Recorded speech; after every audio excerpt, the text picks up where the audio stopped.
আসসালামু আলাইকুম। আজকের ভিডিওতে আমরা শিখব কিভাবে গ্রামারের সাহায্য ছাড়াই আপনি টেন্স শিখতে পারবেন। আজকের ভিডিওতে আমি কোনো গ্রামারের রুলস নিয়ে আলোচনা করব না, সম্পূর্ণ ভিডিওটা অ্যানিমেশন আকারে আপনাকে টেন্সটা বোঝানোর চেষ্টা করব। আজকে আমি ইংরেজিতে যত প্রকার সিম্পল টেন্স বা ইনডিফিনিট টেন্স রয়েছে সবগুলো সিম্পল টেন্স নিয়ে আলোচনা করব, মানে present simple tense, past simple tense এবং ফিউচার সিম্পল টেন্স নিয়ে আলোচনা করব। সামনের ভিডিওগুলোতে আমি কন্টিনিউয়াস টেন্স, পারফেক্ট টেন্স এবং পারফেক্ট কন্টিনিউয়াস টেন্স নিয়ে আলোচনা করব। আমি টোটাল 4টা ভিডিও বানাবো। আজকে হচ্ছে প্রথম ভিডিও, সামনে আরও 3টা ভিডিও আসতেছে, সেজন্য আপনাকে অপেক্ষা করতে হবে আর কি। আমি আছি জিশান, আপনাদের সাথে চলুন ভিডিওটা শুরু করা যাক। এখন আমরা যে উদাহরণগুলো দেখব সেগুলো হচ্ছে প্রেজেন্ট সিম্পল টেন্সের উদাহরণ। যেমন আমি লিখি, আই রাইট। আমি লিখি, আই রাইট। সে পড়ে, হি রিডস। সে পড়ে, হি রিডস। এখানে একটা জিনিস আপনাকে খেয়াল করতে হবে, সাবজেক্ট যদি থার্ড পারসন সিঙ্গুলার নাম্বার হয় তাহলে আমরা ভার্বের সাথে এস বা ইয়েস যোগ করি। Subject third person singular number হলে ভার্বের সাথে এস বা ইয়েস হবে। সে ফুটবল খেলে, he plays football. Say football খেলে, হি প্লেস ফুটবল। তুমি টিভি দেখো, ইউ ওয়াচ টিভি। তুমি টিভি দেখো, ইউ ওয়াচ টিভি।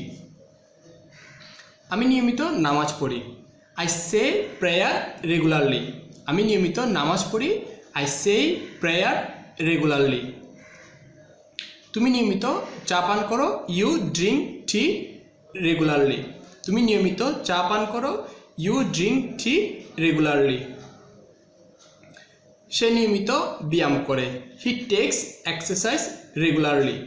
সে নিয়মিত ব্যায়াম করে, হি টেক্স এক্সারসাইজ রেগুলারলি। সূর্য পূর্ব দিকে উঠে, the sun rises in the east. সূর্য পূর্ব দিকে উঠে, the sun rises in the east. বরফ পানিতে ভাসে, আইস ফ্লোটস অন ওয়াটার। বরফ পানিতে ভাসে, আইস ফ্লোটস অন ওয়াটার। গাছ আমাদের ছায়া দেয়, tree gives us shade. Tree gives us shade. তার মানে আমরা বুঝলাম সাধারণ কোনো কাজ, যেমন আমি পড়ি, সে পড়ে, সে ফুটবল খেলে, সে ক্রিকেট খেলে, সে টিভি দেখে, সে সিনেমা দেখে, এই ধরনের সাধারণ বাক্যগুলোকে আমরা, সাধারণ কোনো ঘটনাকে আমরা প্রেজেন্ট সিম্পল টেন্স দ্বারা প্রকাশ করতে পারি। তাছাড়া চিরন্তন সত্য যে বাক্যগুলো রয়েছে, যেমন গাছ আমাদের ছায়া দেয়, গাছ আমাদের অক্সিজেন দেয়, বরফ পানিতে ভাসে, সূর্য পূর্ব দিকে ওঠে, সূর্য পশ্চিম দিকে অস্ত যায়, সদা সত্য কথা বলবে, মায়ের পায়ের নিচে সন্তানের বেহেশত, এই ধরনের বাক্যগুলোকে আমরা, মানে চিরন্তন সত্য যে বাক্যগুলো রয়েছে সেগুলোকে আমরা সিম্পল টেন্স দ্বারা প্রকাশ করি। তাছাড়া যেগুলো অভ্যাসগত কর্ম রয়েছে, যেমন আমি নিয়মিত নামাজ পড়ি, আমি নিয়মিত ওষুধ খাই, তারপরে আমি প্রতিদিন সকালে ঘুম থেকে উঠি, আমি নিয়মিত ব্যায়াম করি, এই ধরনের যে অভ্যাসগত কর্ম, মানে যে কাজগুলো প্রতিদিন ডেইলি হ্যাবিট যেগুলো রয়েছে সেগুলোকেও আমরা সিম্পল টেন্স দ্বারা প্রকাশ করতে পারি। ভিডিও কন্টিনিউ করার আগে আপনার কাছে ছোট্ট একটা অনুরোধ, যদি ভিডিওটা আপনি উপভোগ করে থাকেন, এনজয় করে থাকেন, তাহলে অবশ্যই একটা লাইক দিয়ে আমাকে অনুপ্রাণিত করবেন। আমি প্রচুর উদাহরণের মাধ্যমে শেখানোর চেষ্টা করতেছি, এই কারণে যাতে আমাকে গ্রামারের রুলসগুলো নিয়ে আলোচনা করতে না হয় এবং আপনি কনসেপ্টটা যাতে বুঝতে পারেন আর কি। পাস্ট সিম্পল টেন্স, আমি টিভি দেখেছিলাম। এখন আমরা যে উদাহরণগুলো পড়তেছি সেগুলো হচ্ছে পাস্ট সিম্পল টেন্স অথবা পাস্ট ইনডিফিনিট টেন্সের উদাহরণ, সেটা একটু বলে রাখি। আমি টিভি দেখেছিলাম, আই ওয়াচড টিভি। আমি টিভি দেখেছিলাম, আই ওয়াচড টিভি। আমি রান্না করেছিলাম, আই কুকড। আমি রান্না করেছিলাম, আই কুকড। আমি হেঁটেছিলাম, আই ওয়াকড। আমি হেঁটেছিলাম, আই ওয়াকড। তুমি গাড়ি চালিয়েছিলে, ইউ ড্রোভ। তুমি গাড়ি চালিয়েছিলে, ইউ ড্রোভ। তুমি সাঁতার কেটেছিলে, ইউ সোয়েম। তুমি সাঁতার কেটেছিলে, ইউ সোয়েম। তুমি লিখেছিলে, ইউ রোট। তুমি লিখেছিলে, ইউ রোট। সে নেচেছিল, হি ড্যান্সড। সে নেচেছিল, হি ড্যান্সড। সে হেসেছিল, হি লাফড। সে হেসেছিল, হি লাফড।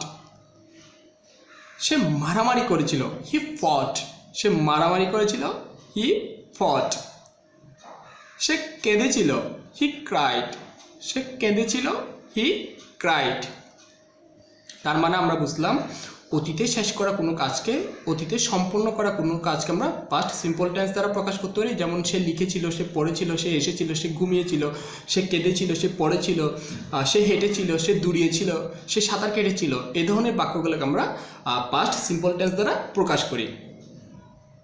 এখন আমরা যে উদাহরণগুলো দেখব সেগুলো হচ্ছে ফিউচার সিম্পল টেন্স বা ফিউচার ইনডিফিনিট টেন্সের উদাহরণ।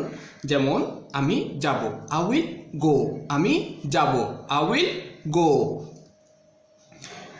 আমি খেলবো, আই উইল প্লে। আমি খেলবো, আই উইল প্লে। আমি পড়াবো, আই উইল টিচ। আমি পড়াবো, আই উইল টিচ। তুমি শিখবে, ইউ উইল লার্ন। তুমি শিখবে, ইউ উইল লার্ন। তুমি গাইবে, ইউ উইল সিং। তুমি গাইবে, ইউ উইল সিং। তুমি কিনবে, ইউ উইল বাই। তুমি কিনবে, ইউ উইল বাই। সে বাগানে পানি দেবে, সে বাগানে পানি দিবে, he will water the garden. He will water the garden. সে ভিডিও বানাবে, হি উইল মেক ভিডিওস। সে ভিডিও বানাবে, হি উইল মেক ভিডিওস। সে দৌড়াবে, শি উইল রান। সে দৌড়াবে, শি উইল রান। সে শুনবে, শি উইল লিসেন। সে শুনবে, শি উইল লিসেন। তার মানে আমরা বুঝলাম ভবিষ্যতে সম্পন্ন করা হবে এমন কাজ, ভবিষ্যতে শেষ করা হবে এমন কোনো কাজকে আমরা ফিউচার সিম্পল টেন্স বা ফিউচার ইনডিফিনিট টেন্স দ্বারা প্রকাশ করতে পারি। যেমন আমি পড়াবো, আমি পড়বো, আমি শিখবো, আমি খেলবো, আমি গান গাইবো, আমি নাচবো, আমি যাব, আমি আসবো। সে পড়বে, সে খেলবে, সে সিনেমা দেখবে, সে টিভি দেখবে, সে রান্না করবে। এই ধরনের বাক্যগুলোকে আমরা ফিউচার সিম্পল টেন্স দ্বারা প্রকাশ করি। আই হোপ আজকের ভিডিওতে আপনি নতুন কিছু শিখতে পেরেছেন। যদি ভিডিও ভালো লাগে তাহলে অবশ্যই লাইক দিবেন। এই ধরনের ভিডিও আরও পেতে চাইলে আমার চ্যানেলটাকে সাবস্ক্রাইব করবেন। পরবর্তী ভিডিও দেখার আমন্ত্রণ জানিয়ে আজকের ভিডিওটা এখানেই শেষ করছি। আসসালামু আলাইকুম।